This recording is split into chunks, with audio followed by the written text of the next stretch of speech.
తిరుపతి జిల్లా పాకాల మండలం మొగరాల ఉన్నత పాఠశాలలో సైన్స్ ఉపాధ్యాయులు వనపర్తి వెంకట సిద్ధులు మొహమ్మద్ సుల్తాన్ ఆధ్వర్యంలో 40వ జాతీయ సైన్స్ దినోత్సవాన్ని ఘనంగా నిర్వహించినట్లు పాఠశాల ప్రధాన ఉపాధ్యాయులు సుమలత తెలిపారు. ఈ కార్యక్రమానికి ముఖ్య అతిథులుగా ప్రగతి గ్రామీణ బ్యాంక్ అభివృద్ధి ట్రస్ట్ అధ్యక్షులు doctor Nagaraju Naidu, regional chairperson lion Ramaiah పాల్గొన్నారు. ఈ సందర్భంగా వారు ప్రసంగిస్తూ pharmaceutical quality control, forensic science మరియు material science, nano technology, telecommunications, labour technology, అంతరిక్షాన్వేషణ, పర్యావరణ పరిరక్షణ, వైద్యం మొదలగు రంగ శాస్త్రాల సాంకేతిక అభివృద్ధిలో రామన ఫలితం ద్వారా అద్భుతాలు సృష్టిస్తూ విప్లవాత్మక మార్పులకు శ్రీకారం చుడుతున్న శాస్త్రవేత్తల గురించి విద్యార్థులు తెలుసుకోవాలన్నారు. తదుపరి వ్యాస రచన, వ్యక్తిత్వ, క్విజ్ మరియు సైన్స్ ప్రదర్శన మొదలగు అంశాలలో ప్రతిభ చూపిన విజేతలకు దాతలు మాచారం హేమంత్ రాజు, ఆర్ఎన్ బాలాజీల సహకారంతో ప్రశంసా పత్రాలు పాటు జ్ఞాపికలు, నోట్ బుక్స్ అందజేశారు. ఈ కార్యక్రమంలో ఉపాధ్యాయులు మరియు విద్యార్థులు ఉత్సాహంగా పాల్గొన్నారు.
మేడం, వాళ్ళందరూ సైలెంట్ కూర్చోమని చెప్పండి.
మీరు ఒకసారి నేర్చుకోండి సార్, నేర్చుకోండి.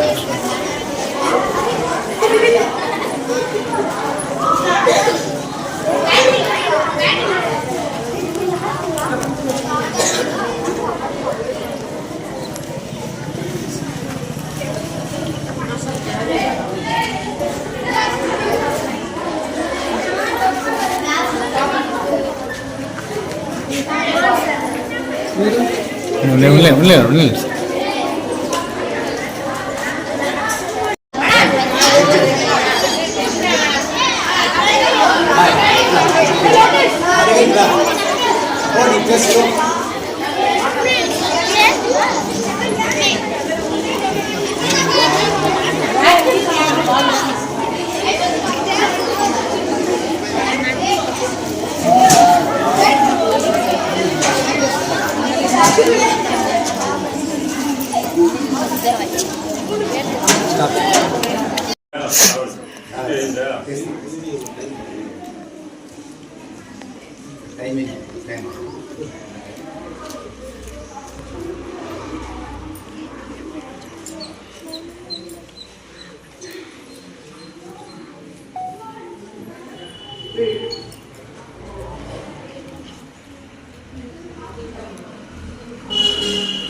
మనం ప్రతి సంవత్సరం కూడా 1987 అంటే మేము కూడా అప్పుడు జాబ్లెట్ రావాలి 89లో వచ్చినాం మేము.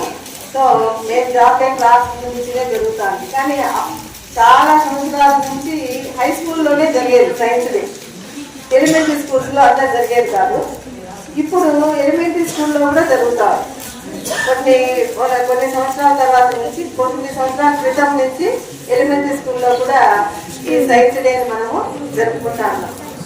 ముఖ్య ఉద్దేశం ఏమంటే ప్రతి విద్యార్థి కూడా సైన్స్ అనే దాంట్లో వాళ్ళ యొక్క టాలెంట్ని ఉపయోగించి ఇన్నోవేటివ్గా ఒక ఏదైనా ఒక వస్తువును కనుక్కోవడం కానీ ప్రాక్టికల్గా వాళ్ళు చేసేటువంటి దాన్ని చేయాలనే ఉద్దేశం అనేది ఒకటి చాలా ముఖ్యమైనటువంటి అన్నమాట. ప్రతి విద్యార్థిలో కూడా ఇంటర్నల్గా చాలా టాలెంట్స్ ఉంటాయి. ఆ టాలెంట్స్ అన్నిటిని కూడా ఇలా అన్ని చేసి పెట్టున్నారు. సో ప్రతి దాంట్లోనూ వాళ్ళు రెయిన్ హార్వెస్టింగ్ కావచ్చు, తర్వాత డ్రిప్ ఇరిగేషన్ కావచ్చు, ఫెన్సింగ్. ఇది ఇప్పుడు నేను ఈ స్కూల్కి వచ్చినప్పటి నుంచి ఇది ఫస్ట్ టైం చేయడం. ఎలక్ట్రికల్ ఫెన్సింగ్ అనేది ఇంతవరకు ఎవరు చేయలే, ఈసారి ఫస్ట్ టైం చేసుకున్నాను.